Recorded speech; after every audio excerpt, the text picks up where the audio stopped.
In this video, I'm going to show you how to use Tool Life Management on an older version of the Arumatic MI control. We'll want to go under Offsets. You'll see your offsets there, and then hit the plus button till you see this Tool LE button. Hit that, and that'll show you all of the groups that we have currently in the machine. The reason they are called groups is because within those groups you can have multiple tools.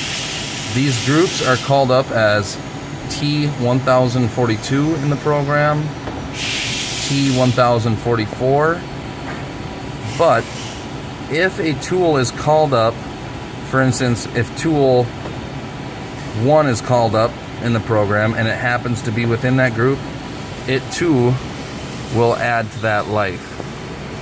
So to get in there, we simply go under Operation, Edit, and then we can see all of the tools used in that group. In this case, we're only using tool 42 within group 42. So the T number is the tool. Our status is either using, unused, or life over. That's pretty self-explanatory.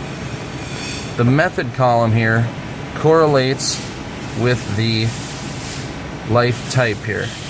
It's either going to be 00 for use time, 01 for mount count, or 02 for use count.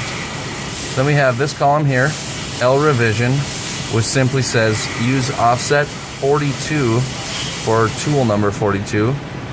D revision says use diameter offset 42 for tool number 42. And then if we page over again, it has redundant tool number there. The assist column is unused. It does absolutely nothing. Life, that is the life expectancy of that tool. Count is where it's currently at in that life cycle. And then life type is the way that we're monitoring the count. If we look down here, we can see it's either use time, mount count, or use count. The differences are use time is calculated in minutes. So that would be 320 minutes if we were doing that type of life type.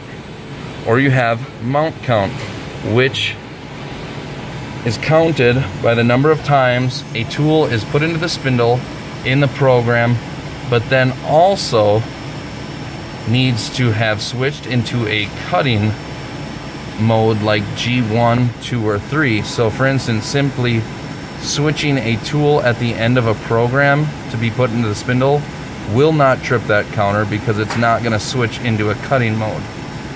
Now use count is counted every time that it switches from a G0 to a G1, 2, or 3. The only time I could see this method being useful is if you're wanting to count like number of holes drilled by a carbide drill, where it would rapid between holes and then just do a single G1 to drill that hole.